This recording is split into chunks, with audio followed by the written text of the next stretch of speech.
Today in Business from Wired. Brought to you by TurboTax Tips. If you've ever wondered about the facts, fiction, and best practices when it comes to taxes, TurboTax Tips can help. With expert tips in 5 minutes or less, it's quick and easy to learn how to maximize your tax refund. Just search TurboTax Tips wherever you listen to podcasts. Gig companies fear a worker shortage, despite a recession. The pandemic sapped demand for rides from Uber and Lyft, and government aid has cushioned the blow for workers. Execs are feeling the strain. By Ariane Marshall. Unemployment in the U.S. remains stubbornly high at 6.3%. Job growth has stalled, with 9.6 million fewer jobs in January than the same month a year earlier. But gig companies say they're having trouble finding people to drive, pick up, and deliver for them. I'm worried about one thing going into the second half of the year. Are we going to have enough drivers to meet the demand that we're going to have? Uber CEO Dara Khosrowshahi told an analyst last month.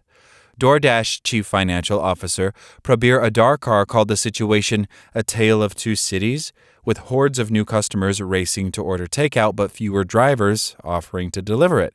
DoorDash orders more than tripled in the last part of 2020, compared with the same period a year earlier.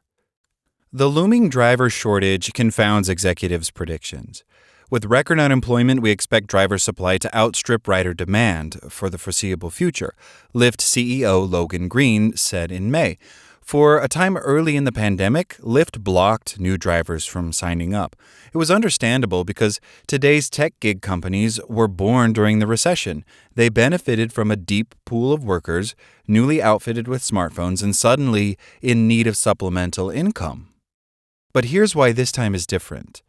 After the pandemic hit, people stopped moving around, and demand for ride-hail went through the floor. Drivers responded by leaving the services. James Parrott, the Director of Economic and Fiscal Policies at the New Schools Center for New York City Affairs, has tracked the ebb and flow of ride-hail trips in New York City. His data suggests that the total number of rides in the city in January fell by roughly half compared with December 2019. The number of drivers fell, too, to 47,600 from 82,500. The supply of drivers is not as good as it used to be, but demand for drivers is really not as good as it used to be, says Paul Oyer, who studies economics at the Stanford Graduate School of Business. He's almost forgotten about Uber, he jokes. Like plenty of other Americans, he hasn't been in one for months. Drivers, like so many others, have stopped working for health reasons, because they don't want to catch the virus, or because they live with people in high-risk categories. The anxiety among executives about driver supply highlights a core feature of the gig economy and what the companies call their two-sided marketplaces. They have to balance demand for riders with supply. In fact, the companies rely on an oversupply of drivers, an army of independent workers standing by to respond to customer requests quickly when and where they're needed. One of the biggest challenges in ride-sharing is creating marketplace balance, making sure you have enough drivers for every rider, Lyft's Green said last month. And the two respond on very different timelines. Then there's an unexpected factor. The nation's hastily constructed pandemic safety net appears to be working, leaving people less desperate. Like most Americans, gig workers received stimulus checks, one last spring and a smaller one in January. Another one appears to be on the way. For gig workers who used to have other full-time jobs, states have extended unemployment insurance payments.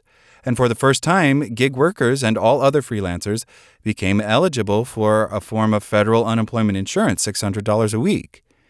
Gig companies say they've felt the impact. A spokesperson for Uber says the company's data suggests that its number of drivers available fluctuated according to unemployment insurance policies. When the stimulus hit drivers' bank accounts, for example, fewer signed in to work on the app.